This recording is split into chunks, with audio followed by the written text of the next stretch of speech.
Welcome to the Great Detectives of Old Time Radio from Boise, Idaho. This is your host, Adam Graham. If you have a comment, email it to us at box13@greatdetectives.net. Follow us on Twitter at Radio Detectives and become one of our friends on Facebook, facebook.com/Radio Detectives. Today's episode is brought to you by the financial support of our listeners, including Jason, Aaron, Arnett, and Todd. Will be sending along access to our premium site, which we do with all donations of $7 or more. We're going to go ahead and begin today's program. I'm actually excited about this particular series of programs. We're going to take a look at the earliest fictional detective stories written by Edgar Allan Poe from 1841 to 1844, and featuring Auguste Dupin. However, before we get started, I came across a radio program kind of interesting. It's an episode of Can You Imagine That? Can You Imagine That was a 1940 radio program syndicated, and this was from its 35th episode. And host Lindsay McCary included a segment on what he considered the earliest detective story. So let's go ahead and we will take a listen to Can You Imagine That's adaptation of Belle and the Dragon.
What would be your guess as to the oldest detective story in the world? Well, I think I've found it. At least I'll challenge anyone to find an older detective story. One of the books of the Apocrypha in the original King James Version of the Bible is entitled The History of the Destruction of Bel and the Dragon. And in this book, I believe, you'll find the oldest detective story in the world. We're going to dramatize it for you, and here it is.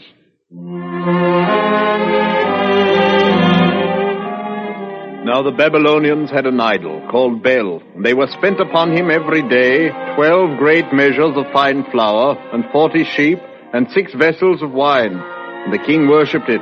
But Daniel worshipped his own God, and said unto the king, O king, be not deceived, for this is but clay within, and brass without, and did never eat or drink anything. What sayest thou? Ho, my priests, come hither! Ye priests of Babylon, if ye tell me not who this is that devoureth these expenses, ye shall die. But if ye can certify me that Bel devoureth them, then Daniel shall die, for he hath spoken blasphemy against Bel. What sayest thou, Daniel? Let it be according to thy word. Come then to the temple of Bel.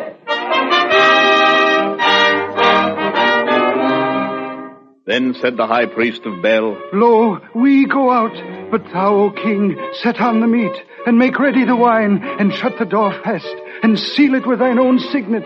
And tomorrow, when thou comest in, if thou findest not that Bel hath eaten up all, we will suffer death, or else Daniel, that speaketh falsely against us. So when they were gone forth, the king set meats before Bel. Now Daniel had commanded his servants to bring ashes, and those they strewed throughout all the temple in the presence of the king alone. Then they went out and shut the door and sealed it with the king's signet, and so departed. In the morning betime... Lo, seest thou, Daniel? The meats and the wine are gone. Great art thou, O Bel, and with thee is no deceit at all. Hold, O king. Enter not the temple. Seest thou upon the floor where my servants have strewed the ashes? Behold now the pavement, and mark well whose footsteps are these.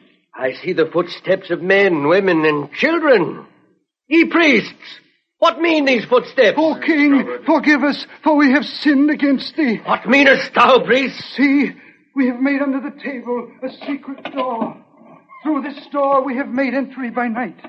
We, our wives, and our children, we have eaten of the meats and drunk of the wine thou hast set before Bel. Then ye false priests, ye shall die!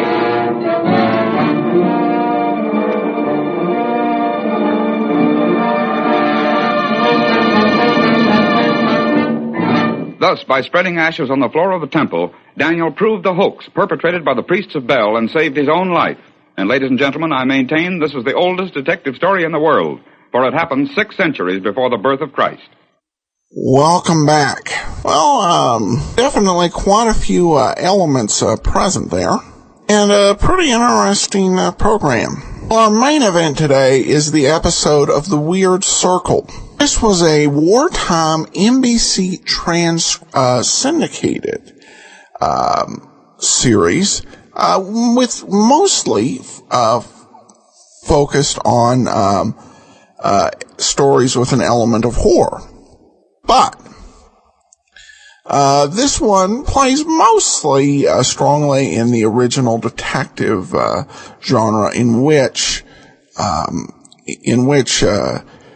basically Edgar Allan Poe created, and we'll see here a lot of things quite familiar in this adaptation of the first of the Dupin stories. We don't have cast list, unfortunately, but we do know that according to the Digital Deli, this episode aired November 20th of 1943.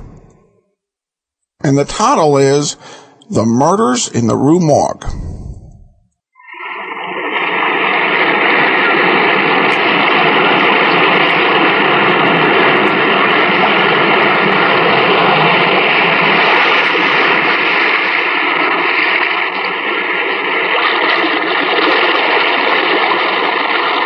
The Weird Circle.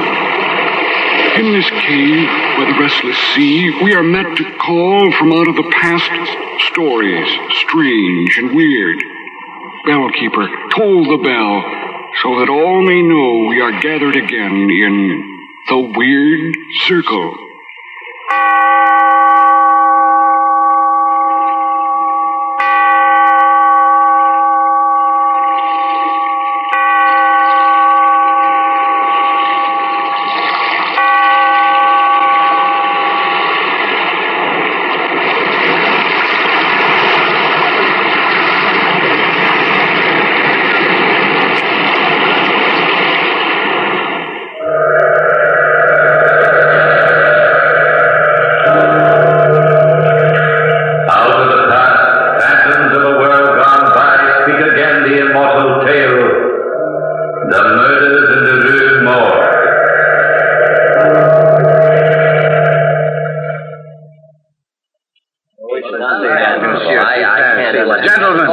Gentlemen, please, may I have your attention? Very well. I didn't ask you to come to my humble apartment tonight to endeavor to stun you with my superior knowledge of crime and criminals. I've asked you here only to prove to you that the murders in the Rue Morgue present no great insoluble mystery. Monsieur Dupin, if you think the case is so obvious, tell me, who is the murderer? He will be here shortly, Monsieur le Prefect of Police. Here? Who is it? The murderer here? Gentlemen, I give you my word as a man of honor that he will be here in my apartment at precisely 10 o'clock this evening. How can you be so sure? I have asked him to come. It is exactly 9 o'clock now, gentlemen. And in the hour remaining to us before we meet the murderer, I shall explain to you as simply as I can how I managed to arrive at my conclusion. Yes, do, Monsieur Dupin. I'm always interested in guesswork. Guesswork, my dear fellow? This is not guesswork. No? Now, gentlemen, let us retrace the case. The story begins, if I'm not mistaken, with Madame L'Espanaye and her daughter Camille on the afternoon of December 16th, 1841. Well, of course, you're correct so far anyway, Dupin. I bow, Monsieur le Prefect. Madame L'Espanaye and her daughter Camille entered the Bank of France at precisely 2:45 in the afternoon to transact important business. Ah, Madame L'Espanaye, I've been waiting for you. So good of you, Monsieur Le Bon. Have you met my daughter, Camille? I don't think I've had the pleasure. How do you do, mademoiselle? How do you do, Monsieur Le Bon? Are you quite sure, Madame L'Espanaye, that you wish to withdraw all this money at this time? Quite positive. But 4,000 francs is a great deal to keep about one's household, Madame. I'm quite aware of the danger involved, Monsieur Le Bon. But if the bank keeps its withdrawal quiet, nobody else need know that I have a sum of money in the house. Well, things do get about, Madame. There's no use inviting unnecessary danger. The danger is my problem, Monsieur Le Bon. I think we'd better let the matter drop at that. Have you, any protection against possible thievery at home, Madame? No, Monsieur, but Mama and I have protection enough. We bolt and lock our doors. It's absolutely impossible for anybody to enter the house unless he should break the door down. But does any male protector live in the house? My husband died many years ago. Madame misunderstands me. I'm only asking these questions for your own good. Two unprotected women living alone in a large house can invite trouble. That is our problem. If Madame insists. And I do insist. Very well, Madame. I have the money here. I myself will see you both home to ensure safe delivery. But let me warn you now.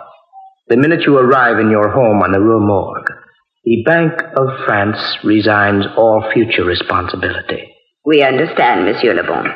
We understand perfectly. Interesting that as well.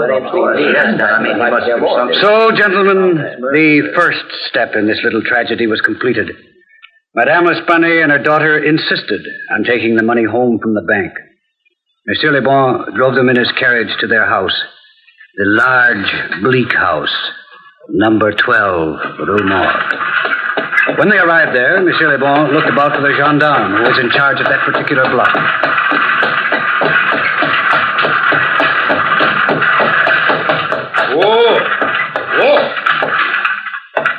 May I help you out, Mademoiselle Camille? Oh, thank you, Monsieur Le Bon. Madame? Thank you. Thank you. Is that the gendarme on the corner? The gendarme usually on this block? Not having had any reason to talk to the gendarme, Monsieur Le Bon, I wouldn't know. Yes, I think it is, Monsieur. Gendarme! Gendarme! All this fuss over a little money. Really, you'd think we were incapable of taking care of ourselves. Well, I think Monsieur Le Bon is very thoughtful, Maman. Gendarme! Coming, monsieur, coming. Do you live on the first floor, Madame L'Espanaye? On the 4th floor, in the back of the house. I own this house, and I've shut up all the other rooms. You mean this entire house is unoccupied except for... You called me, monsieur. Yes, I did. I want you to keep a special watch on this house for the next week or so. Madame L'Espanaye and her daughter will have a considerable amount of money in the house. I will watch the house like a watchdog. You would be better off if you did it like a man. Then you'd use your head instead of your feet. Monsieur! What is your name, gendarme? Gendarme Isidore Musée. Very well. Gendarme Isidore Musée. I leave these ladies in your care. You needn't worry about a thing, mademoiselle. And madame. I'm sure we won't. That is, as long as you don't spread the news around the neighborhood that we've got 4,000 francs hidden here in the house. Who, me, madame? I am the law, and your secret is safe with me. Come along, Maman. I'm getting hungry. Yes, dear. Thank you so much for all you've done, Monsieur Le Bon. It is nothing, mademoiselle, nothing at all. Just a courtesy extended by the Bank of France. I'll keep good watch, be assured of that. I'll keep very good watch. Gentlemen, let us proceed to the next event. Gendarme Isidore Musée kept a very good watch on number 12 Rue Morgue. At 11 o'clock the evening of the tragedy, he strolled into the shop 2 doors away from number 12 to buy a pouch of tobacco and to chat with his very good friend Pierre Moreau, a tiny man known as the neighborhood gossip. Good evening, friend Isidore. Good evening. Evening. I've been waiting for you. Yes, I've been waiting for you. You usually drop in at 9 o'clock. And I said to myself, as I sat here waiting for you, I said, where's my good friend Isidore? It's been a busy evening this evening. That's what I said to myself. If Isidore doesn't drop in to buy his usual box of tobacco, he's busy. There must be big news abroad, but then how could there be big news abroad on this block? That's what I said. You were wrong, Pierre. Very wrong. Wrong, eh? There is big news? Thievery? No. Murder? No. Well, then, I give up. It's a secret. Secret? What could be a secret? Somebody got married. That's no secret. Somebody died. That's no secret either. A child is ill, a contagious disease, an epidemic, or Paris will be infected? No. Well, I can't guess. If you promise not to tell a soul... No, not a soul. Well, Madame L'Espinier and her daughter Camille have withdrawn 4,000 francs from the bank today and have it hidden in the house somewhere. No. And I must stand on guard. Naturally. But don't tell a soul. No, not a soul. On my honor, not a single soul, Isidore. My word of honor. I swear it now. And so, by midnight, gentlemen, the entire neighborhood in the Rue Morgue was buzzing. 4,000 francs in the L'Espinay household. I hear it was 10,000. 2 women all alone. Imagine it, 20,000 francs. I wonder where... And all that jewelry must be a veritable fortune hidden away. Do you know that they say she's got money hidden in every corner of the house? Imagine almost 1,000,000 francs in that house. I always knew there was something strange about those 2 women living all alone in a house like that. And in the rear, 4th floor. Yes, sitting in the bedroom of the 4th floor rear. But while the neighborhood was busy gossiping and chattering, Mademoiselle Camille and her mother were completely unaware of the commotion they had caused. It was almost 3 a.m. Camille had just finished undressing, and her mother was sitting in front of the mirror, brushing her hair, so that they didn't notice the window opening in back of them. Oh, I'm so tired, Mama. Poor Camille. It's been a very busy day. You know, I thought that Monsieur Le Bon was very nice. He seems fairly affable. Oh, Mama, fairly affable. I thought he was perfectly charming. So concerned over us. No man ever gets that concerned over me. Must have been you, darling. All men see... Mama, look in the mirror. Stay calm, Camille. Don't Mama, move. he's got a razor in his hand. Don't move, Camille. Mama, quick. Let's hide. He's coming closer. Where, Camille? Where shall we go? Into the closet, Mama. Quickly, Mama, into the closet. Close the door. Mama, he'll break the door down. He'll break the door down, Mama. Watch out, Camille. He's breaking it down. Help me, Mama. Help me.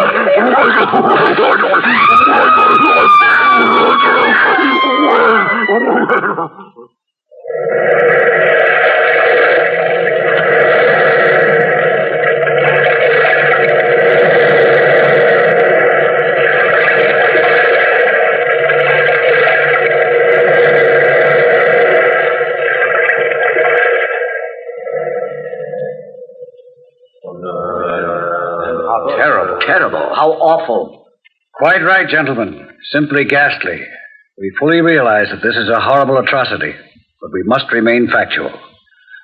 While all this was going on the 4th floor of number 12 Rue Morgue, the gendarme Isidore Musée, the little tobacconist Pierre Moreau, Monsieur Le Bon, who, strangely enough, was in the neighborhood at that very moment, and a passerby, a sailor, all 4 were attracted by the screams of the 2 women, and immediately tried to break into number 12 Rue Morgue. Now stand back, everybody, while I break the door down. Stand back. This is the gendarme's job. Break it down, Isidore. Break it down. Up. Follow me, everybody. Up these stairs to the 4th floor. Stand right behind you, Isidore. Right behind you. On the next flight. Keep going. Wait a minute. Wait. Listen to that. He's speaking Italian. No, it's Russian, Isidore. No, Italian, Pierre. I think it's Polish. How would you know Polish, Monsieur Lebon? Have you ever heard Polish spoken? No, but... Listen again. I think it's Dutch he's speaking. Dutch, Polish, Italian, Russian.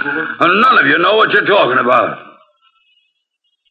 He stopped speaking, hasn't he? Yes, probably escaped. Yes, probably. I wonder. Try the door. Can you open it, Isidore? No, it's locked. I think we're too late. I'm sure of it, sailor. I warned you about the gendarme. Well, let's break the door down. 1, 2, 3. Look. What? Oh, the entire room is wrecked. Just exactly as if a maniac had torn up the place. The bed's torn apart. Yes. I've sailed the 7 seas, but I've never seen a place look like this in my entire life. Monsieur Lebon, where are Mademoiselle Camille and her mother? I don't know. They're not in here. Look. Where? They're in the fireplace. Oh. It's Mademoiselle Camille. Dead. Yes. Dead. Poor girl. Here, help me, somebody. Help me lift her up. Look out this window. Huh? The old woman is lying in the courtyard below. The sailor's right. Absolutely right. She's lying in the courtyard below, dead as a dead fish. Oh, probably twice as dead. Somebody is guilty of this. Somebody. And as a member of the Paris police, I mean to find out who that guilty person is. Yes, gentlemen. Isidore Musée, gendarme, swore up and down that he would find the murderer. Well, at 4 o'clock that morning, I was awakened from a sound sleep and called to number 12 Rue Morgue to examine the evidence. Monsieur le Gendarme Musée was running around the room destroying the evidence, or at least what little evidence there was, as fast as he unearthed it. The 3 gentlemen who had been there with him were still waiting round out of a combined feeling of horror and curiosity. The sailor, whose name escaped me, was sitting on what was left of a bed, staring blankly around the room.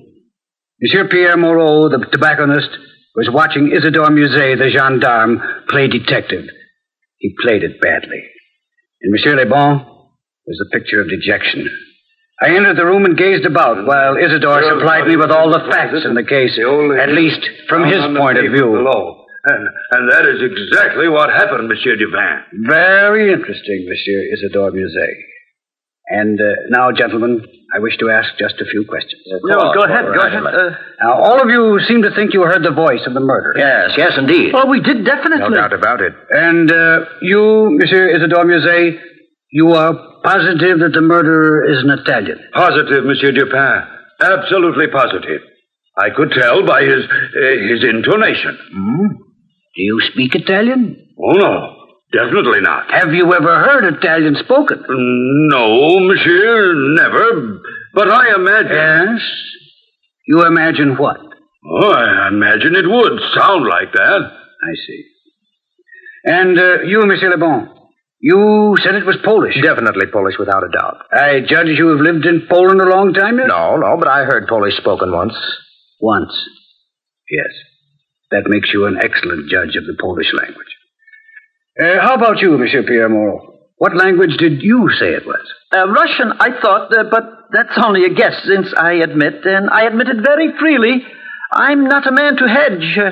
I've never heard a word of Russian in my life. I thought so. And how about you, sailor? I thought it was Dutch.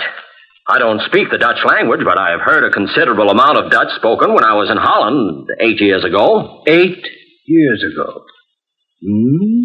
I don't mean to make a suggestion, Monsieur Dupin, but Monsieur Leblanc was the only man beside myself who knew about the money being kept in this house. What are you insinuating, Monsieur Musset? Insinuating?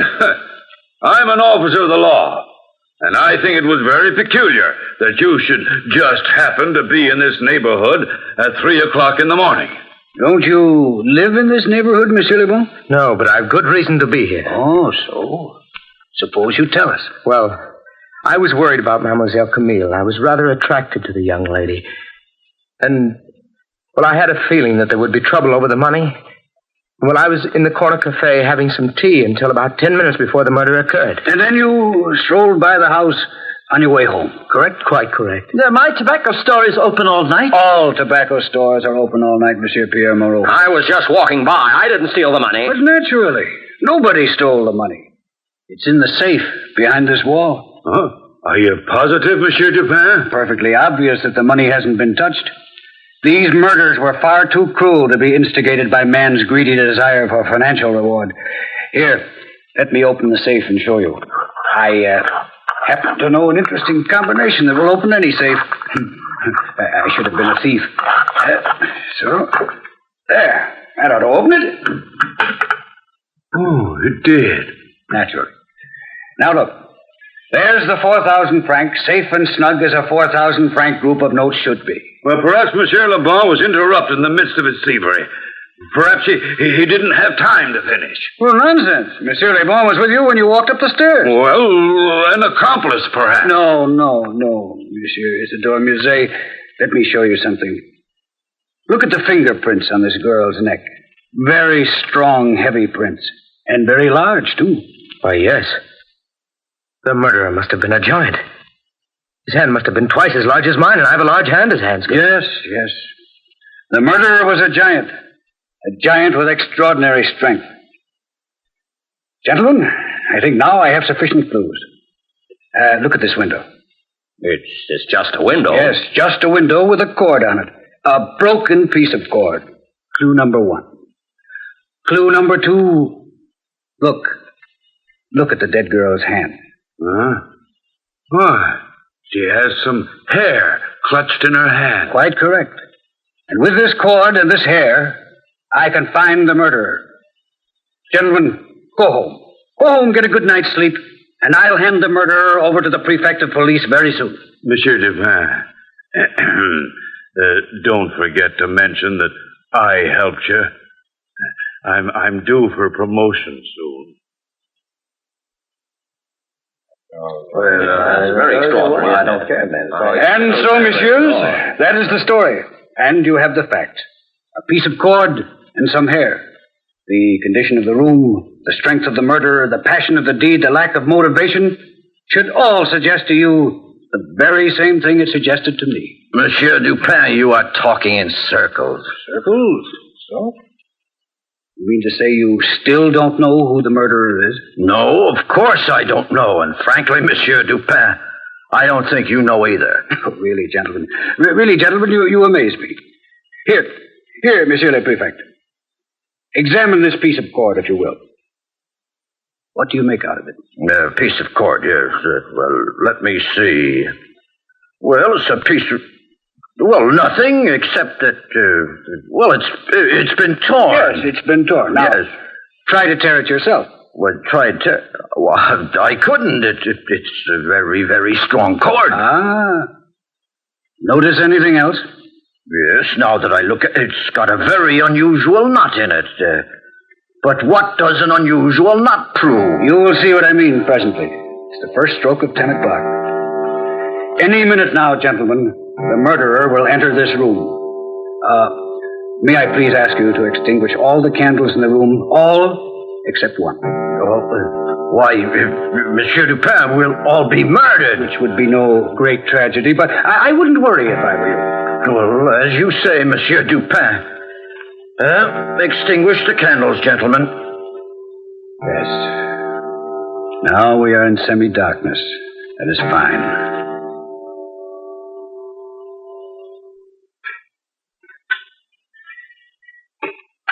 Listen, gentlemen. The downstairs door to my pension has opened and closed. The murderer is now downstairs. He is walking up the stairs. Now listen. Yes, listen.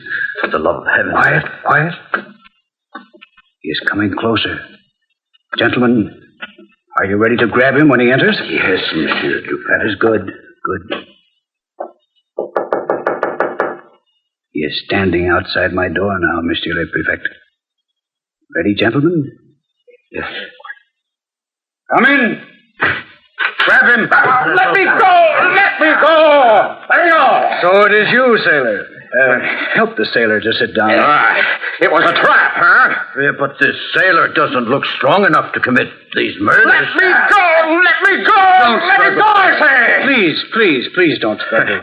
You see, sailor, Monsieur le Prefect cannot arrest you for the murder because, although you are responsible for the crimes, you are not guilty. I'm not guilty. I'm not. I couldn't help it. Of course you couldn't. Gentlemen, it must be obvious to you now that no man murdered these two women. The only creature able to do it would be a Bornese orangutan. Orangutan? What? I matched these hairs I found in the dead woman's hand, and of course they belong to just such a creature. An orangutan. Yes, Monsieur Dupin is right.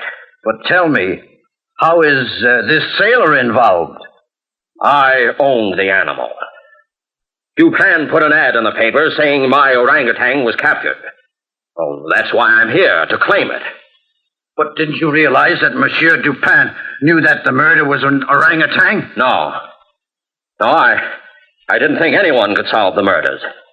But I did know that whoever put the ad in the paper knew that I was the owner of the animal and that he was keeping what he thought was a perfectly innocent animal.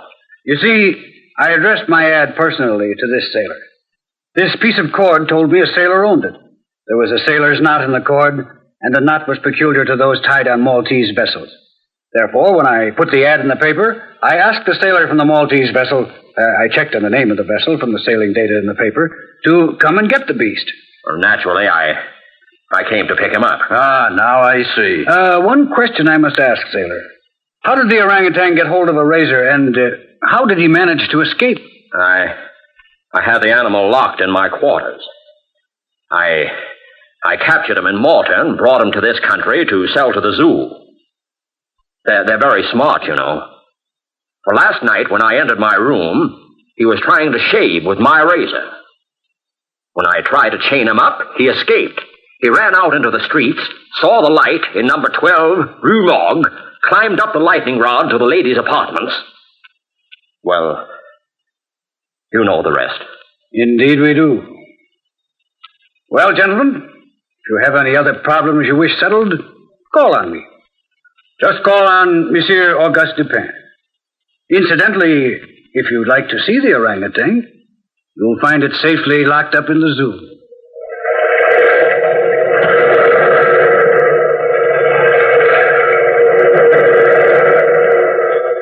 From the time-worn pages of the past, we have brought you the immortal tale, Murders in the Rue Morgue. Bellkeeper, toll the bell.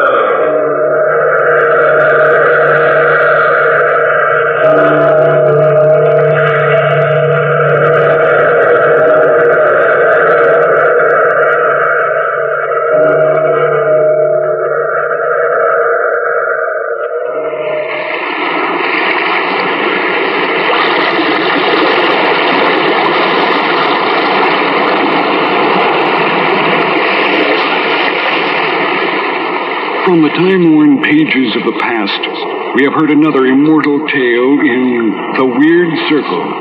Bellkeeper, toll the bell.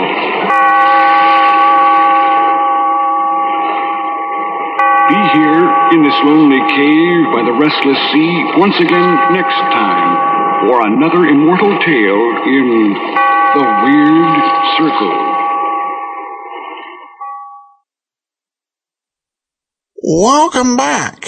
You can definitely see that the program's Weird Circle's general format was in that horror genre, but just by the opening of the show. And I will say that it can be kind of hard to wrap your mind around how pioneering this story was, because we've heard and read and seen it copied so many times, similar plots. But for 1841, this was groundbreaking stuff that would really set the mode for a lot of characters to come. Even Sherlock Holmes, there was some elements. Even though Doyle had Holmes in a couple of stories criticizing Dupin, there was still some elements there. And also, Agatha Christie had Poirot actually writing a book on Edgar Allan Poe. So there's some definite influence here, and there's a reason why the Mystery Writers of America hand out the Edgar Award. So that's something to keep in mind here. With all we've heard of Holmes, and all we've heard of these other detectives, so much of it really started right here in 1841. And it was a pleasure bringing it to you, and we'll be back with another Dupin mystery. Entirely different actors, entirely different series, but he only had 3 cases chronicled by Poe, and all were adapted at one time or another during the golden age of radio, so it'll be a pleasure to bring them to you. All right, listener comments and feedback, and we have this from Jason and Aaron. Hi, Adam, how are you? We're Aaron and Jason, and we just sent you a little token of our appreciation for all the awesome work you do at Great Detectives. My boyfriend Jason and I listen to your show a lot. We used to listen randomly to shows on archive.org, but it's much more fun to listen to a curated selection than it is to try and find our own. Your affection and respect for old-time radio means that we can depend on you to find some real gems. Keep up the great work. Well, thanks so much, and I hope you found today's program a gem, and we appreciate your support. We also have a comment from Steve, who says, "Hi, Adam. I've recently discovered your show here in the UK. I would love to know how you find old episodes, what format they're in, and the process you have to follow to get them to a new electronic format." Well, Steve, I have to admit that my overall process is somewhat boring, because they're usually in electronic condition. Actually always, because I don't have any way to adapt them into from media like reel-to-reel tapes or transcription discs. There are people who do that, and if you come across any transcription tapes or reel-to-reels of old-time radio, get in touch with a qualified archivist, or, since these things are kind of rare, email me and I'll find somebody, because these things need preserved. But most of this is things that have been turned into, have been already taken by people who love old-time radio, and taken off of the reel-to-reels or off of the transcription disc and put in MP3 format. And the vast majority of material we use can be found at archive.org, though it's a bit overwhelming to go through. There are a couple other sites I use for downloading the shows, and a few other sources, but nothing that we do here in terms of playing the programs and the episodes is anything that couldn't be done with a little bit of research and internet effort. And so mostly off archive.org, a couple other sites. Won't go into them all, just mentioning things on the air, because bandwidth restrictions. Some sites just can't afford to have thousands of people just start downloading from them. Archive.org can. But for nearly every series you want to hear, you can just go to Google, put the name of the series, Old Time Radio MP3, and if they're out there, you can usually find some results. And I always have intense respect for those people who have the machines and are able to take them and digitize them, and that's definitely important. Because so much of the technology that's out there for preserving these in hard copy really can deteriorate pretty rapidly. So as much of this stuff as we can get digitized, the better. And so I hope that people continue to do that work, because it really is vital. All right, well, that will do it for today. We will be back tomorrow, where we will wrap up Johnny Dollar serial and start out with another Carter Brown mystery. In the meantime, send your comments to box13@greatdetectives.net. Follow us on Twitter or Radio Detectives, and become one of our friends on Facebook, facebook.com/Radio Detectives. From Boise, Idaho, this is your host, Adam Graham, signing off.